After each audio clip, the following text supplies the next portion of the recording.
বহি মটৰ শ্ৰমিকটো কেনেকৈ আগুৱাই যাব আৰু তাৰে পৰামৰ্শ বিচাৰি আপোনালোকৰ ওচৰত আমি উপস্থিত হৈছোঁ আৰু সকলোৱে পৰামৰ্শ দি মটৰ শ্ৰমিক সংগঠনটো বিভিন্ন জেগা চুকে কাণে থকা শ্ৰমিকসকলৰ অসুবিধাবিলাকৰ আমি কেনেদৰে মাত মাতিব পাৰিম যে আমি একত্ৰিত হৈ পিনে চৰকাৰৰ ওচৰত যে আমাৰ প্ৰাপ্য যিবিলাক পাবলগীয়া আমাৰ প্ৰাপ্য আমি কেনেকৈ আদায় কৰিম।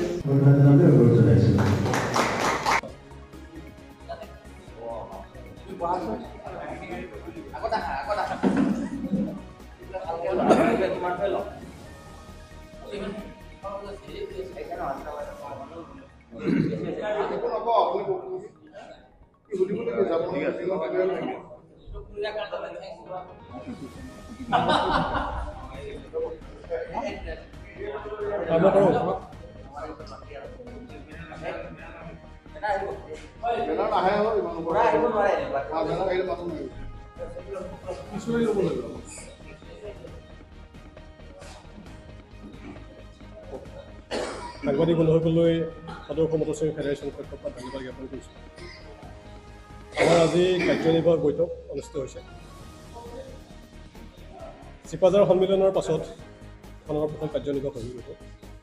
এই বৈঠকত আজি আমি আমাৰ সাংগঠনিক পৰ্যালোচনা কৰা হ'ল, বিগত সময়ছোৱাৰ কাম কাজৰ কিছু পৰ্যালোচনা কৰা হ'ল আৰু আমি আজিৰ সভাই এটা বিশেষ দিশৰ ওপৰত আমি গুৰুত্ব আৰোপ কৰিছোঁ যে অসম চৰকাৰে ইতিমধ্যে অসম বিধানসভাত মটৰ শ্ৰমিকসকলৰ কল্যাণৰ সম্পৰ্কত নিজৰ স্থিতিটো স্পষ্ট কৰিছে। তাৰ কাৰণে আমি অসম চৰকাৰক ধন্যবাদ জ্ঞাপন কৰিছোঁ।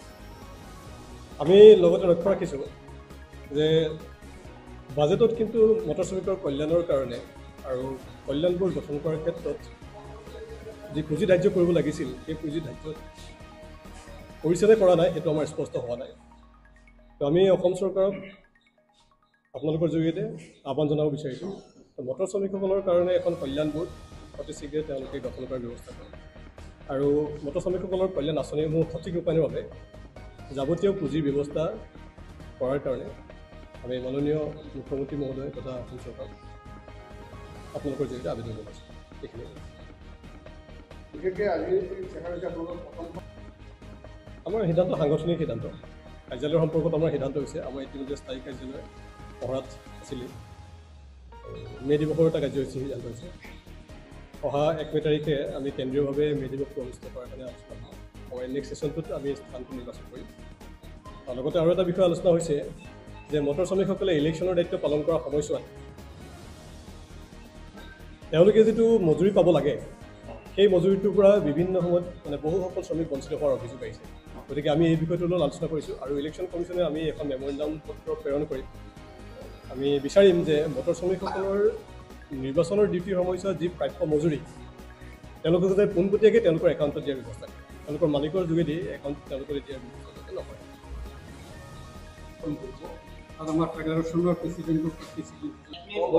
আজি আমি কাৰ্বি আংলং জিলাৰ মঞ্জত অসম ৰাজ্যিক মটৰ শ্ৰমিক ফেডাৰেশ্যনৰ প্ৰথমখন কাৰ্যনিৰ্বাহী সভা অনুষ্ঠিত হৈছে।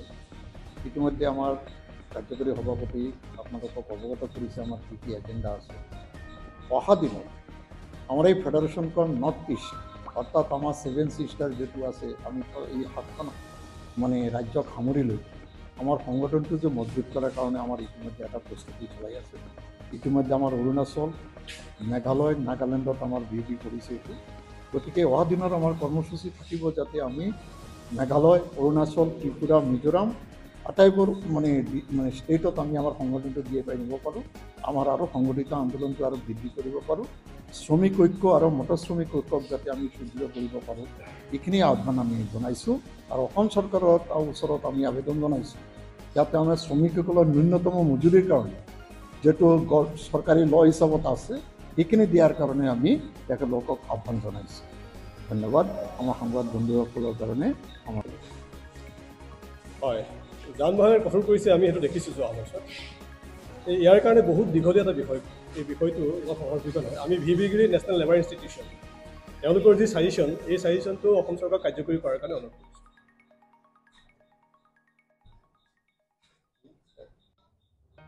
আমাৰ সিদ্ধান্ত সাংগঠনিক সিদ্ধান্ত। কাৰ্যালয়ৰ সম্পৰ্কত আমাৰ সিদ্ধান্ত হৈছে, আমাৰ ইতিমধ্যে স্থায়ী কাৰ্যালয় পঢ়াত আছিলে। মে' দিৱসৰ এটা কাৰ্যসূচী সিদ্ধান্ত হৈছে। অহা 1 মে' তাৰিখে আমি কেন্দ্ৰীয়ভাৱে মে' দিৱসটো অনুষ্ঠিত কৰাৰ কাৰণে আলোচনা হ'ম। আৰু নেক্সট ছেশ্যনটোত আমি স্থানটো নিৰ্বাচন কৰিম। তাৰ লগতে আৰু এটা বিষয় আলোচনা হৈছে যে মটৰ শ্ৰমিকসকলে ইলেকশ্যনৰ দায়িত্ব পালন কৰাৰ সময়ছোৱাত তেওঁলোকে যিটো মজুৰি পাব লাগে, সেই মজুৰিটোৰ পৰা বিভিন্ন সময়ত বহুসকল শ্ৰমিক বঞ্চিত হোৱাৰ অভিযোগ আহিছে। গতিকে আমি এই বিষয়টোৰ লগত আলোচনা কৰিছোঁ আৰু ইলেকশ্যন কমিশ্যনে আমি এখন মেমৰেণ্ডাম পত্ৰ প্ৰেৰণ কৰিম। আমি বিচাৰিম যে মটৰ শ্ৰমিকসকলৰ নিৰ্বাচনৰ ডিউটিৰ সময়ছোৱাত যি প্ৰাপ্য মজুৰি, তেওঁলোকে যাতে পোনপটীয়াকৈ তেওঁলোকৰ একাউণ্টত দিয়াৰ ব্যৱস্থা কৰে, তেওঁলোকৰ মালিকৰ যোগেদি একাউণ্ট তেওঁলোকে দিয়াৰ ব্যৱস্থা যাতে নকৰে।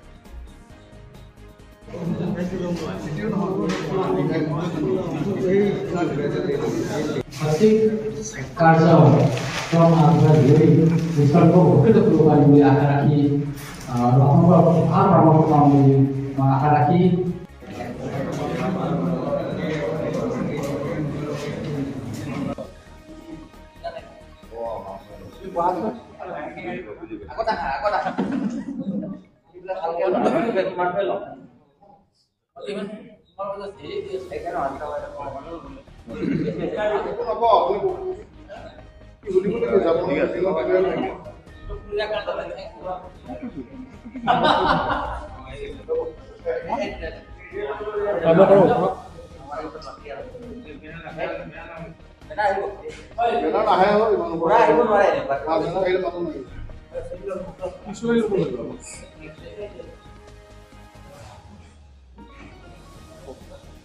সাংবাদিক বন্ধুসকললৈ সদৌ অসম মটৰ শ্ৰমিক ফেডাৰেশ্যনৰ পক্ষৰ পৰা ধন্যবাদ জ্ঞাপন কৰিছোঁ। আমাৰ আজি কাৰ্যনিৰ্বাহক বৈঠক অনুষ্ঠিত হৈছে। চিপাঝাৰ সন্মিলনৰ পাছত এখন আমাৰ প্ৰথম কাৰ্যনিৰ্বাহক বৈঠক। এই বৈঠকত আজি আমি আমাৰ সাংগঠনিক পৰ্যালোচনা কৰা হ'ল, বিগত সময়ছোৱাৰ কাম কাজৰ কিছু পৰ্যালোচনা কৰা হ'ল আৰু আমি আজিৰ সভায় এটা বিশেষ দিশৰ ওপৰত আমি গুৰুত্ব আৰোপ কৰিছোঁ যে অসম চৰকাৰে ইতিমধ্যে অসম বিধানসভাত মটৰ শ্ৰমিকসকলৰ কল্যাণৰ সম্পৰ্কত নিজৰ স্থিতিটো স্পষ্ট কৰিছে। তাৰ কাৰণে আমি অসম চৰকাৰক ধন্যবাদ জ্ঞাপন কৰিছোঁ। আমি লগতে লক্ষ্য ৰাখিছোঁ যে বাজেটত কিন্তু মটৰ শ্ৰমিকৰ কল্যাণৰ কাৰণে আৰু কল্যাণবোৰ গঠন কৰাৰ ক্ষেত্ৰত যি পুঁজি ধাৰ্য কৰিব লাগিছিল, সেই পুঁজি ধাৰ্যত কৰিছে নে কৰা নাই সেইটো আমাৰ স্পষ্ট হোৱা নাই। তো আমি অসম চৰকাৰক আপোনালোকৰ জৰিয়তে আহ্বান জনাব বিচাৰিছোঁ, মটৰ শ্ৰমিকসকলৰ কাৰণে এখন কল্যাণ বোৰ্ড অতি শীঘ্ৰে তেওঁলোকে গঠন কৰাৰ ব্যৱস্থা কৰক আৰু মটৰ শ্ৰমিকসকলৰ কল্যাণ আঁচনিসমূহ সঠিক ৰূপায়ণৰ বাবে যাৱতীয় পুঁজিৰ ব্যৱস্থা কৰাৰ কাৰণে আমি মাননীয় মুখ্যমন্ত্ৰী মহোদয় তথা অসম চৰকাৰক আপোনালোকৰ জৰিয়তে আবেদন জনাইছোঁ। এইখিনি বিশেষকৈ আজি চেকাৰ হৈছে আপোনালোকৰ প্ৰথমখন কৰিছোঁ আৰু আমাৰ ফেডাৰেশ্যনৰ প্ৰেচিডেণ্টক আজি আমি কাৰ্বি আংলং জিলাৰ মঞ্জত অসম ৰাজ্যিক মটৰ শ্ৰমিক ফেডাৰেশ্যনৰ প্ৰথমখন কাৰ্যনিৰ্বাহী সভা অনুষ্ঠিত হৈছে। ইতিমধ্যে আমাৰ কাৰ্যকৰী সভাপতি আপোনালোকক অৱগত কৰিছে আমাৰ কি কি এজেণ্ডা আছে। অহা দিনত আমাৰ এই ফেডাৰেশ্যনখন নৰ্থ ইষ্ট অৰ্থাৎ আমাৰ 7 ছিষ্টাৰ যিটো আছে, আমি এই 7খন ৰাজ্যক সামৰি লৈ আমাৰ সংগঠনটো যে মজবুত কৰাৰ কাৰণে আমাৰ ইতিমধ্যে এটা প্ৰস্তুতি চলাই আছে। ইতিমধ্যে আমাৰ অৰুণাচল, মেঘালয়, নাগালেণ্ডত আমাৰ বিউটি কৰিছে এইটো। গতিকে অহা দিনত আমাৰ কৰ্মসূচী থাকিব যাতে আমি মেঘালয়, অৰুণাচল, ত্ৰিপুৰা, মিজোৰাম আটাইবোৰ ষ্টেটত আমি আমাৰ সংগঠনটো দিয়ে পাই নিব পাৰোঁ, আমাৰ আৰু সংগঠিত আন্দোলনটো আৰু বৃদ্ধি কৰিব পাৰোঁ, শ্ৰমিক ঐক্য আৰু মটৰ শ্ৰমিক ঐক্যক যাতে আমি সুদৃঢ় কৰিব পাৰোঁ, এইখিনি আহ্বান আমি জনাইছোঁ। আৰু অসম চৰকাৰৰ ওচৰত আমি আবেদন জনাইছোঁ যাতে আমাৰ শ্ৰমিকসকলৰ ন্যূনতম মজুৰিৰ কাৰণে যিটো চৰকাৰী ল হিচাপত আছে সেইখিনি দিয়াৰ কাৰণে আমি তেখেতলোকক আহ্বান জনাইছোঁ। ধন্যবাদ আমাৰ সংবাদ বন্ধুসকলৰ কাৰণে।